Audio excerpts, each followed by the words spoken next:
Hello everybody, welcome to day 13 of Young Adult April 2019, and today our look at the Harry Potter film series continues on with Harry Potter and the Half-Blood Prince, the film adaptation.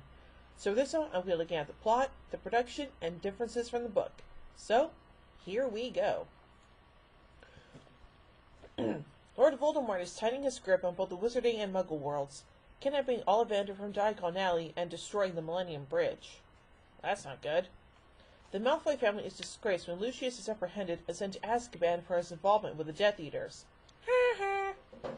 Voldemort instead chooses Draco to carry out a secret mission at Hogwarts. Draco's mother, Narcissa, and Aunt Bellatrix Lestrange seek help from Severus Snape, who claims to have been acting as a mole within the Order of the Phoenix all along. Snape makes an unbreakable vow with Narcissa to protect Draco and fulfill the assignment if he fails. Harry Potter, now 16 years old, accompanies Albus Dumbledore from Cerbydon to the village of Buldey-Babberton, sorry if I butchered that, to visit former potions professor Horace Slughorn. Slughorn, who has now been in hiding, agrees to return to teach at Hogwarts. Dumbledore then takes Harry to the Burrow, where Harry reunites with his best friends, Ron Weasley and Hermione Granger. The three visit Fred and George Weasley's new joke shop at Diagon Alley, and see Draco entering Nocturne Alley with a group of Death Eaters, including Fenrir Greyback. Harry believes Voldemort has made Draco a Death Eater, but Ron and Hermione are skeptical. Oh, really? On Hogwarts Express, Harry hides in the Slytherin carriage using his invisibility cloak, but is spotted and petrified by Malfoy. Harry's found and saved by Luna Lovegood. Yay! At Hogwarts, Harry and Ron borrow textbooks for Slughorn's potions class, and Harry's stuck with a copy that turns out to be filled with helpful notes and spells left by the Half-Blood Prince. Oh gee, I wonder who that could be. Harry uses the book to excel in the class and impresses Slughorn, winning a liquid luck potion. Ron becomes the keeper of the Gryffindor Quidditch team and forms a romantic relationship with Lavender Brown, upsetting Hermione. Ooh, somebody's jealous. Harry consoles Hermione and admits that he now has feelings for Ron's younger sister, Ginny Weasley. Well, that came out of left field. Harry spends the Christmas holidays with the Weasleys. On Christmas Eve, Harry discusses his suspicions about Draco to the Order of the Phoenix. His suspicions are dismissed, but Arthur Weasley tells Harry privately that the Malfoys have been interested in a vanishing cabinet. Okay. Bellatrix and Greyback attack and burn down the Burrow, drawing Harry into a battle. He saves Ginny before the Order arrive and fight off the Death Eaters. At Hogwarts, Dumbledore reveals to Harry that Slughorn possesses the memory of Voldemort that Dumbledore desperately needs. He asks Harry to confront Slughorn and retrieve the real memory, after being given an altered version that made it appear as though Slughorn did not know anything. Harry is unable to convince Slughorn. After Ron accidentally ingests a love potion intended for Harry, Harry cures him with Slughorn's help. The truth so bear with me that Slughorn had intended to give to Dumbledore. The mead poisons Ron, and Harry is forced to save his life after Slughorn hesitates. Ron remembers Hermione's name while recovering the infirmary, causing Lavender to end their relationship. Ha ha! Bye, Felicia! Harry confronts Draco about the mead and a cursed necklace, and the two duel. Harry uses a curse from the Half-Blood Prince's potion book to severely injure Malfoy, who was rescued and healed by Snape. Fearing the book may be filled with more dark magic, Ginny and Harry hide it in the room of requirement and share their first kiss. Oh. Harry decides to use this liquid luck potion to convince Slughorn to give up the memory Dumbledore needs. Harry views the memory of Dumbledore and learns that Voldemort wanted information for creating Horcruxes, magical objects that could contain pieces of a wizard's soul and make them immortal. Dumbledore concludes that Voldemort successfully divided his soul into 7 pieces by creating 6 Horcruxes, 2 of which have already been destroyed. Tom Riddle's diary by Harry, and Marvell Gaunt's ring by him. The two travel to a seaside cave where Harry aids Dumbledore in drinking a potion that hides another Horcrux, Slytherin's locket.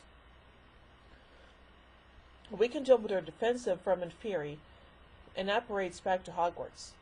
Bellatrix, Greyback, and more Death Eaters enter Hogwarts with Draco's help through the vanishing cabinet in the Room of Requirement that Draco managed to connect to the one he had been working on in Nocturne Alley. Dumbledore instructs Harry to hide and not interfere under any circumstance. Draco arrives in the astronomy tower and disarms Dumbledore and disarms Dumbledore, revealing that he has been chosen to kill Voldemort. He's been chosen by Voldemort to kill the headmaster. Snape arrives and casts the killing curse on Dumbledore when Draco is unable to do it himself, killing the headmaster. He then overpowers Harry and reveals himself as a half-blood prince before escaping. "Oh, you dirty rat." Harry returns to Hogwarts, where the students, staff, and a few guests mourn Dumbledore's death. He later reveals to Ron and Hermione that the lock and Horcrux was a fake. The locket contains a message from R.A.B., stating that he has stolen the real Horcrux with the intent of destroying it. Rather than returning for their final year at Hogwarts, the three decide to leave and track down the remaining Horcruxes. Yeah, that would be a pretty good plan. Anywho, so let's look at the production of this movie, beginning with development. Before David Yates was officially chosen to direct the film, many directors had expressed an interest in taking the helm. Alfonso Cuarón, the director of the third film, stated he, quote, would love to have the opportunity to return. Goblet of Fire director Mike Newell declined a spot to direct the fifth film, and was not approached for this one. Guillermo del Toro turned down the chance to direct the film in order to direct Hellboy 2, The Golden Army. Terry Gilliam was Rowling's personal choice to direct Philosopher's Stone.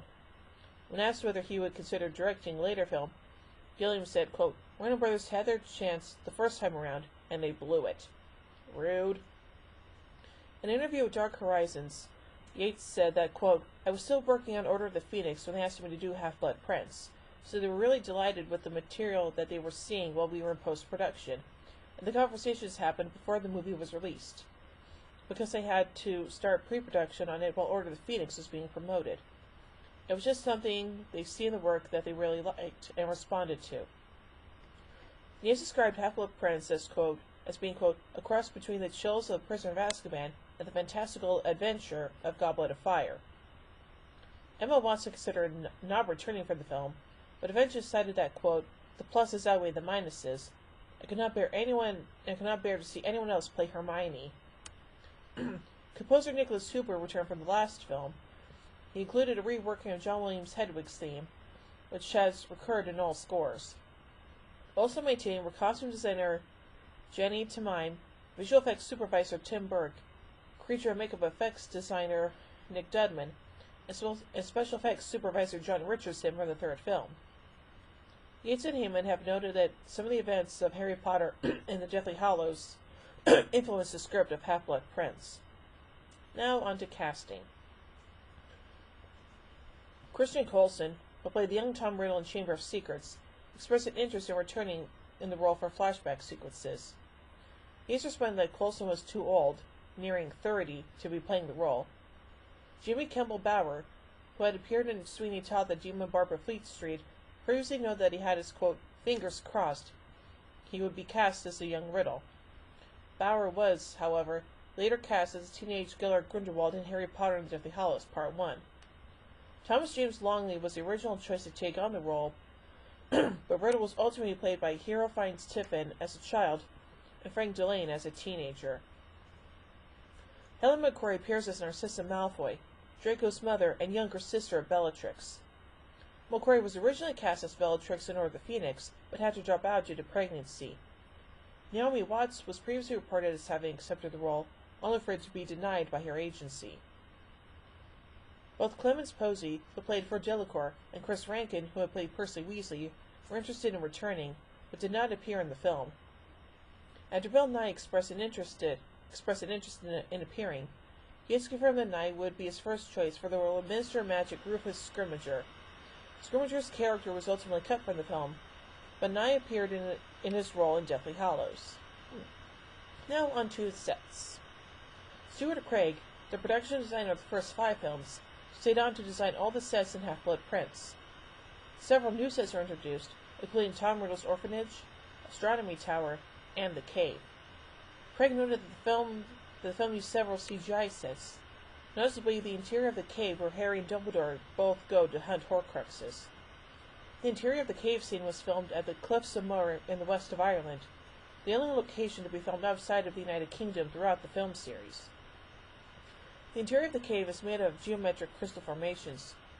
Craig noted, quote, apart from the point at which Harry and Dumbledore first arrive and the island formation on which everything inside the cave happens, The set is entirely virtual, designed in the computer. We'd had our first totally virtual set in the last film, so we approached this one with a bit more confidence. Now on to filming. Before filming began, there was a belief that filming might move from the UK, where all previous films were shot. The crew also scattered around Cape Wrath in Scotland for use in the cave scene. Filming returned to Glencoe and Glenfinnan, both of which have appeared in the previous films, to preserve the continuity of the landscape. Following a week of rehearsals, principal photography began on September 24, 2007, and ended on May 17, 2008. The Ratcliffe, Gambon, and Broadbent started shooting late September 2007. Some other cast members started much later. Grint did not begin until November 2007. Watson did not begin until December 2007. Rickham until January 2008, and Bonham Carter until February 2008. On the weekend of October 6, 2007, the crew shot scenes involving the Hogwarts Express in the misty and dewy environment of Fort William, Scotland. A series of night scenes were filmed in the village of Lacock and the cloisters at Lacock Abbey for 3 nights, starting October 25, 2007. Filming took place from 5 p.m. to 5 a.m. daily, and residents of the street were asked to black out their windows with dark blinds. On-site reports indicated that the main scene filmed was Harry Dumbledore's visit to Slughorn's house. Further filming took place in Surbiton Railway Station in October 2007, Gloucester Cathedral, where the first and second films were shot, in February 2008, and at the Millennium Bridge in London in March 2008. Now onto the cinematography. Due to cinematographer Bruno Delbono's use of defocusing and soft wipes in the digital grade, Warner Brothers asked director David Yates to add more colors to the film. Yates didn't want to lose the, quote, very European look of the film, and after retouching the picture, he said, quote, it's not what you wanted, but we're happy with it. After 5 minutes of watching the film, the studio were pleased with the changes. In an interview with Total Film, Yates said that, quote, the choice of angles, the extreme close-ups, and pacing of the scenes made the film, quote, incredibly rich. The pattern lighting was heavily inspired by the Dutch painter Rembrandt. Half-Blood Prince is the only film in the series to be nominated for the Best Cinematography accolade at the Academy Awards. Nice! One of the major challenges for Del Bono was lighting the film. In an interview with the Academy, he said, quote, some of the sets are there since the very first Potter. How could I light them in a different way? This question brought another one based on the series itself. I thought it would be interesting to have those very intimate stories amidst this very dark mood, as if the school was a dark character. That's when I suggested to go for this, again, dark, moody variations of grays. Fortunately, David Yates and the producers liked the idea. In reference to the cave scene, Del Bono said, quote, I wanted to have some kind of dynamism with the light. I thought it could be interesting and more dramatic if the light was floating, circling above the characters' faces, sometimes lighting them, sometimes hiding them in a very random and unpredictable way. Now on to the visual effects. Tim Burke and Tim Alexander were the visual effects supervisors for the film. Tim Alexander said that completing the Inferi attack scene took several months. He said, quote, it's certainly much bolder and scarier than we imagined that they'd ever go in a Potter movie. Director David Yates was cautious of not making this into a zombie movie, so we were constantly trying to figure out how not to make these dead people coming up look like zombies. A lot of it came down to their movement. They didn't move fast, but they didn't move really slow or groan and moan. We ended up going with a very realistic style. He also noted that Inferi are skinnier than zombies, waterlogged and gray. Yep. About Dumbledore's Ring of Fire, he noted that the effect would look as if someone sprayed propane and then lit it. He added, quote, we did a lot of research on molten volcanoes, which have a lot of heat going up but no actual flames, and collected a bunch of other references, including flares that burn underwater, and showed them to the Potter folks. The visual effects team emulated these 6 parameters: heat ripples, smoke, buoyancy, viscosity, opacity, and brightness. Since the whole fire scene was very time-consuming, computer graphics artist Chris Horvath spent 8 months finding a way to conjure the flames. Well, that's a long time. The opening scene of the Death Eater's attack on Diagon Alley and London was created by Double Negative, led by VFX supervisor Paul Franken. Double Negative spent 6 months surveying and documenting the environment around the River Thames and Trafalgar Square to create the swooping views of the city. Double Negative also contributed to the pensive sequences, developing complex directed fluid simulations to realize the swirling world of memory and the past. Now on to the music. The film score was composed by Nicholas Hooper, who also composed the music for Harry Potter and the Order of the Phoenix. The soundtrack was released on audio CD format on July 14, 2009, a day before the film was released in cinemas. The album debuted at number 29 on the Billboard 200 chart, thus making it the highest charting soundtrack among all the 6 movie soundtracks released.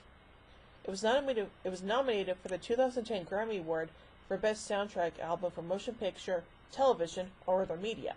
Awesome! Now, finally, differences from the book. While at the middle of the series in length, the film Half-Blood Prince did not add or change events in the literary canon. The book begins with a scene involving the Muggle Prime Minister. Yates and his crew debated over the scene, as well as the characters of Rufus Scrimgeour, but gave up the beginning of the movie to events described but not seen in the book. Yates thought it would give the audience a feel for what the Death Eaters were doing if they showed the collapse of the Millennium Bridge rather than simply describe it, as was done with the Brockdale Bridge in the book. As with Goblet Fire, the Dursleys were cut, the sheep clothes did to, quote, break the pattern. Further background of Talmud was removed, such as the Gaunts, because they felt it more important to concentrate on Riddle as a young boy, and an additional scene of the Burrow was added to keep with the tone of the franchise. Yates felt that they needed, quote, an injection of jeopardy and danger, and that without it there was too much comedy and lightness. A small battle scene at Hogwarts, which happened during the end of the book, was cut. Heyman commented that it was removed to, quote, avoid repetition, with the forthcoming adaptation of the Battle of Hogwarts in Deathly Hallows. Dumbledore's funeral was removed as it was believed it did not fit with the rest of the film. I can sort of kind of see that. So overall, this is a very, very, very dark entry in the series, and well, yeah, the death of Dumbledore was, well, very emotional, to say the least. So overall, I give Harry Potter and the Half-Blood Prince 5 wands out of 5. Well, tune in tomorrow as we take a look at Harry Potter and the Deathly Hallows, Part 1. So, until then, bye everybody.